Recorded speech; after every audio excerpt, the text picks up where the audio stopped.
This started with trusting the science and the experts. Let me just show you in case you've forgotten. I believe this is the inflection point. We follow the science. Why are adults believing people on the internet instead of science and experts? I have a wild idea. Just hear me out. Follow the science. Science is evolving. What if we all just did science? This is so silly that we had people who are anti-science. Science is moving and we are following the science. And experts. On the other hand, science. And not trying to silence the voice of science. An expert. We all need to follow science to protect our loved ones. We need to listen to scientists. And experts. Science and the truth. We should be letting public health lead. You're really attacking not only Dr. Anthony Fauci, you're attacking science. I think science. Because you've got to be guided by the science and the current data. Attacks on me, quite frankly, are attacks on science. It's preposterous, Chuck. Totally preposterous. Welcome and all American Cartel members, Anons, Facebook friends, Twitter followers, random YouTube viewer, BitChute viewer, Rumble viewer, and anybody else that might be watching. Thanks for joining me. My name is Julio. I am the Theorizing Theorist, and today we're going to be talking about science. The devil is in the details is an idiom alluding to a catch or mysterious elements hidden in the details. It indicates that something may seem simple, but in fact, the details are complicated and likely to cause problems. It comes from the earlier phrase, God is in the details, expressing the idea that whatever one does should be done thoroughly. That is, details are important. Origin. The idiom God is in the details has been attributed to a number of people, most notably to the German-born architect Ludwig Mies van der Rohe, 1886 to 1969 by the New York Times, and Mies' 1969 obituary. However, it is generally accepted not to have originated with him. The expression also appears to have been a favorite of German art historian Aby Warburg. Though Warburg's biography is likewise uncertain if it originated with Warburg, an earlier form, Le bon Dieu est dans les détails. Anyway, the expression "the devil is in the details" is found in a 1963 history of post-war European integration. It is later attested in 1965 and 1969. It is referred to as an existing proverb. So those are a little bit of the details behind that. It makes me wonder why they switched it from God to the devil right around the 1850s. It's kind of obvious to me they wanted to maybe even scare some people into looking into the details, because some people are so ignorant that they'd actually believe that the devil is in the details, when in actuality, it's always God. It's always been God. Devil doesn't exist. Anyway, the phrase has several variants. The original expression as God is in the detail, with the detail being singular, colloquial, whatever usage often ends in the idiom as details, where the word detail without an S can be used as both singular and collective noun. When referring to the finer points of legislation, the U.S. House Speaker Nancy Pelosi observed, "The devil and the angels are in the details." Why not just God is in the details, or the devil and God, or God and the devil, right?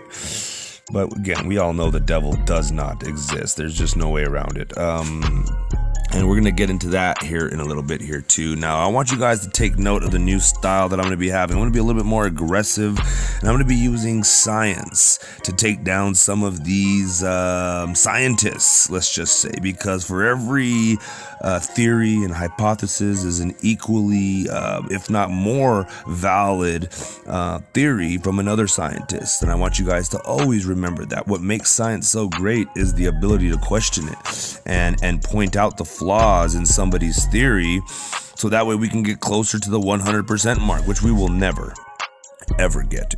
And there's lots of reasons why. There's always a variable you can throw in. When you get down to the nitty gritty, the details, I mean, gravity is different for quantum. You don't even know if the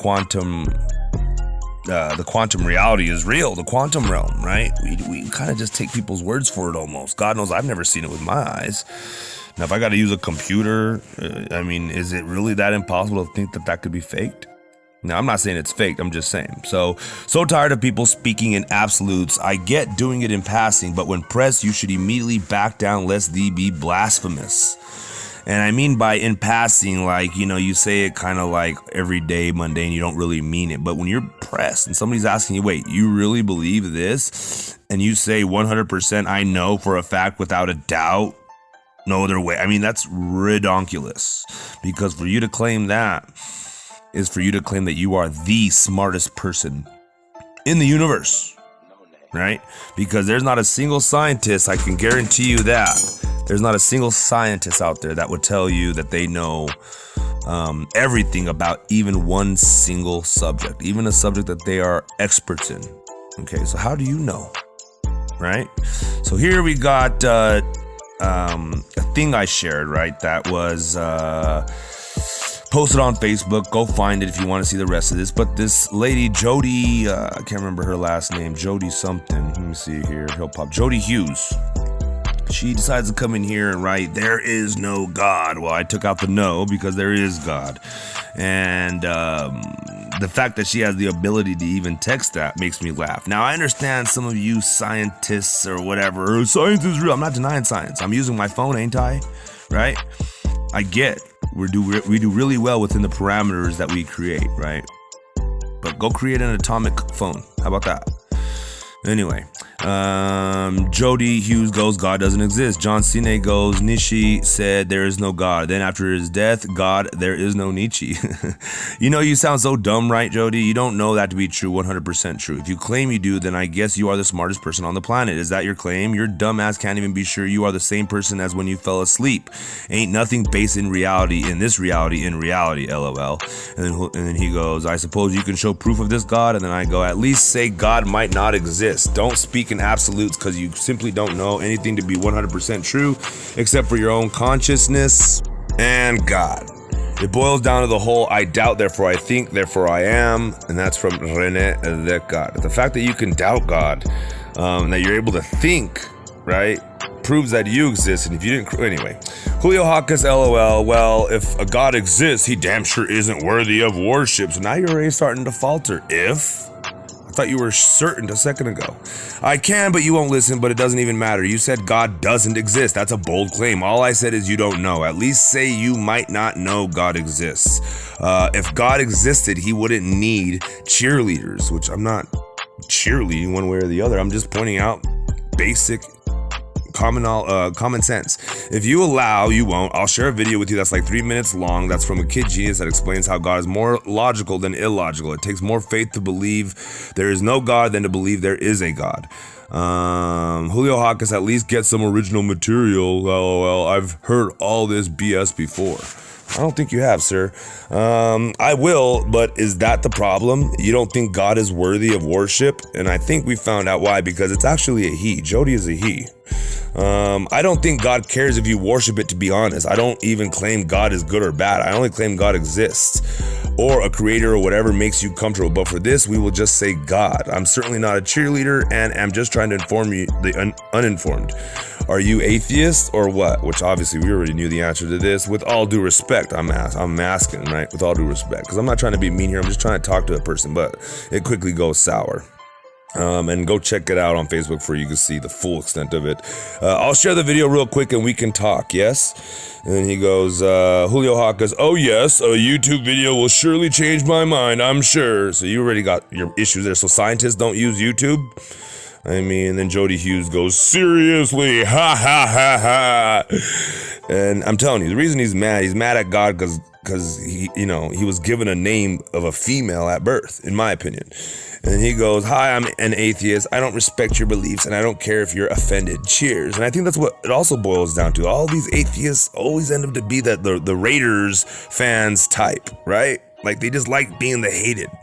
And so Sarah Kimpton brings up a good point. Apparently Satan doesn't exist. The whole planet cheers him on. Explain, please. And that's because people are dumb and believe that Satan is real. So neither is Satan, but we've bowed down for centuries for him. That's why the planet's so fucked up. Kind of.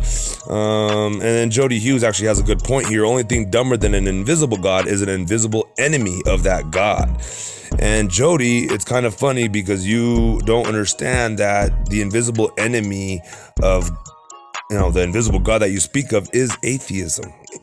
So hang in there, you're trying, buddy. And with that said, I'm going to rant and rave a little bit because I'm very, very annoyed with you blasphemous beings out here. Now, none of my cartel members generally I'm speaking of, but some of you people are frightening, to say the least. And I just hope people run from you the moment they hear you saying always or never or 100% and all the time, without doubt, without fail, right?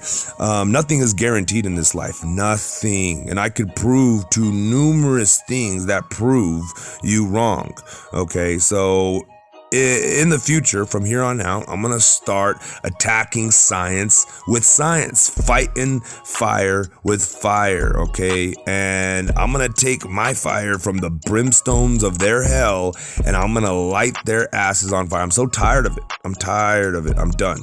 Now, we all have a purpose in this life. We all have a reason for being, and for some reason, God has it in me that it irks the living dog shit out of me to see people so confident in their beliefs. Okay, now there's only a couple things we can believe to be sure and certain. Now, if you ask me, I'm not even sure you guys exist. I'm probably talking to myself right now in some simulation, fake reality, who knows what the fuck, right? I only claim to believe in my consciousness, what I can think with and see with and all that good stuff.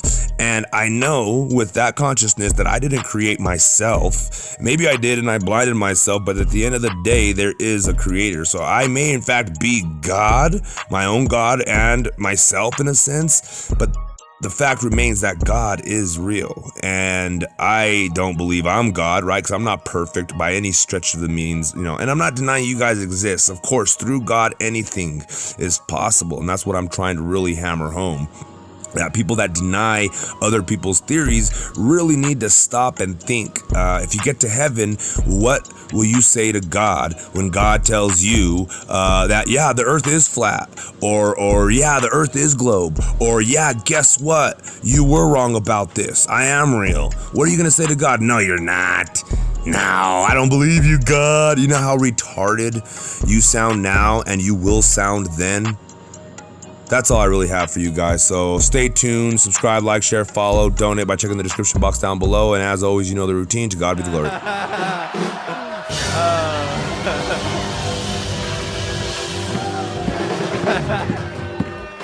I shoot guns now, motherfuckers.